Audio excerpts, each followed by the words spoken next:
Hello, my name is AD Pratt. I'm Pawnee. For years, I lived up north on a reservation up in Fort Hall, Idaho.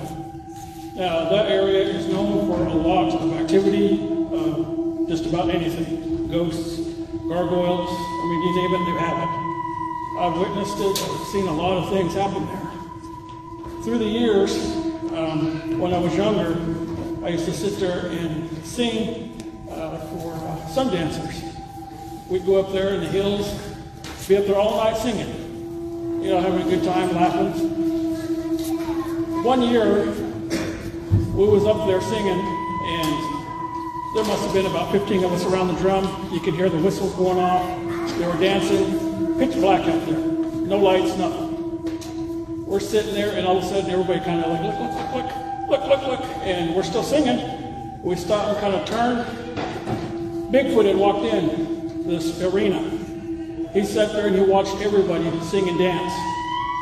It made everybody nervous and scared, but the old folks, they told us, don't move, keep singing, don't do anything, just keep doing what you're doing. So all the youngsters, we wanted to run, but we listened to him, we sat there, we kept singing, and he sat there and he watched us. He sat there for like a good 3 minutes, and he turned and he walked off into the darkness. Never to be seen again, but we could smell him. Ooh, we could smell him. That was one of the most scariest experiences I've seen.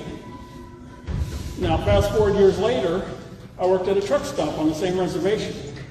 The truck stop was like 19 miles out of town. Late at night, we closed at midnight. Me and my coworker were sitting there. We looked at the time, it was 9 o'clock. We're sitting there complaining, we got 3 more hours to go. It was dead, there was nobody out and about. We're sitting there talking, listening to the radio. Right next to us, there was a big bay window, a big old huge picture window. And we had just gotten new lights, and it was bright outside. You could see the pump. So we're sitting there talking, and I noticed my coworker look out the window, frowning. I had no idea what he was looking at, so I turned and looked. The whole parking lot was pitch black. We had no idea what was going on, but we were sitting there staring out the window. I was like, what happened to the lights? We started flipping the switches, trying to see what was wrong. Had our faces up to the window, trying to look out. Didn't see anything, it was just pitch black. And all of a sudden the darkness starts to move. So we take a step back looking. Here he is. He bent down. We see these 2 eyes looking in at us. He was so huge, he would take up the whole window. And he was so tall, he had to bend down to look at us. The only thing that was dividing us was that little pane of glass. And we did something about that. We went flying over that counter, screaming, hollering, trying to get away. And he's looking in at us, just staring. We had no idea what to do. It took me major convincing to tell my coworker to lock that side door. I'll lock the front door. And we finally locked the doors. We sit there standing in the middle of the store staring at him. And he walks off to the side. We never did see him, but we knew he was there. It scared us both.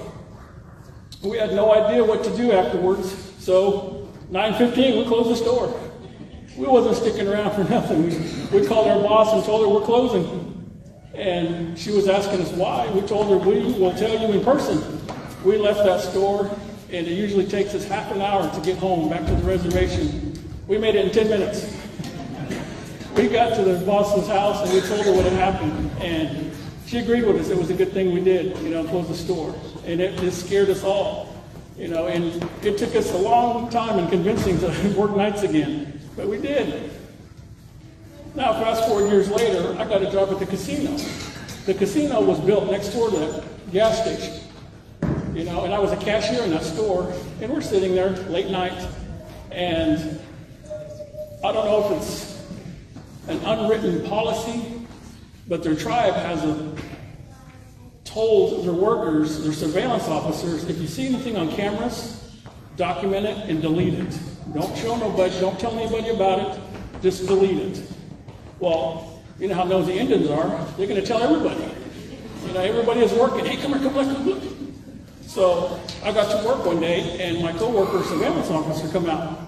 AD, come look at this. So we went into the office, and I'm sitting there watching the video.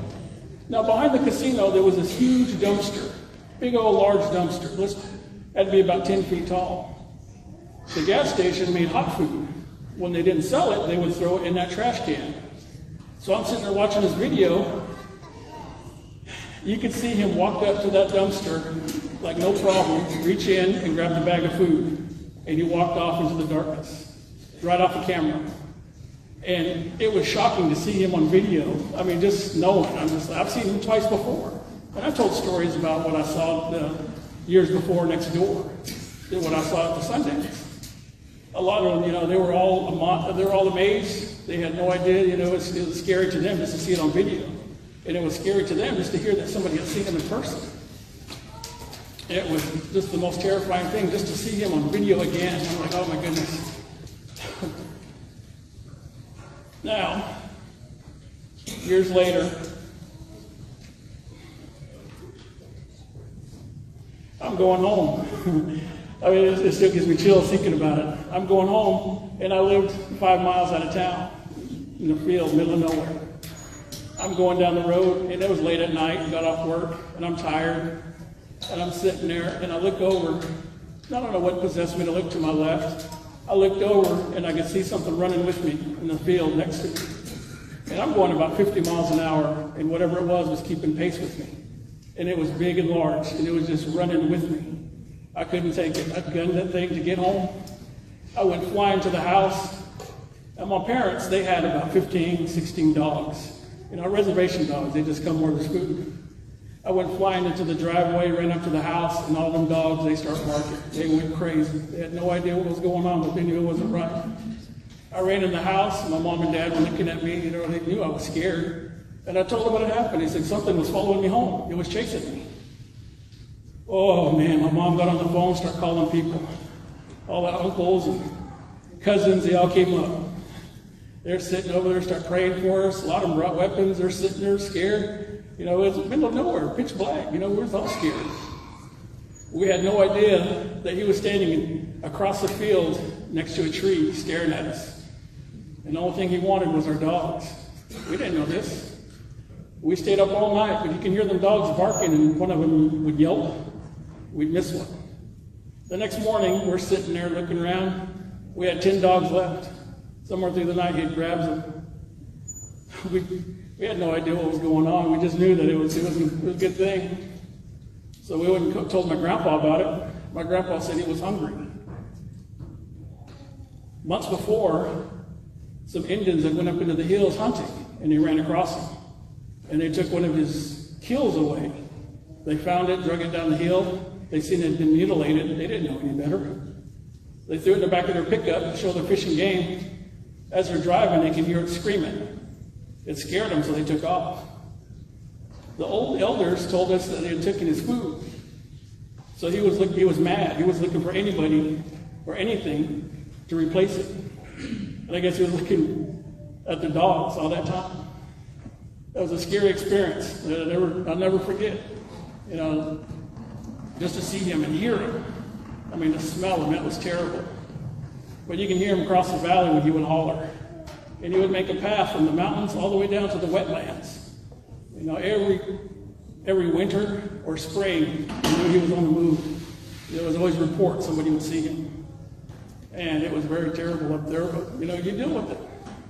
But that's my experience with that.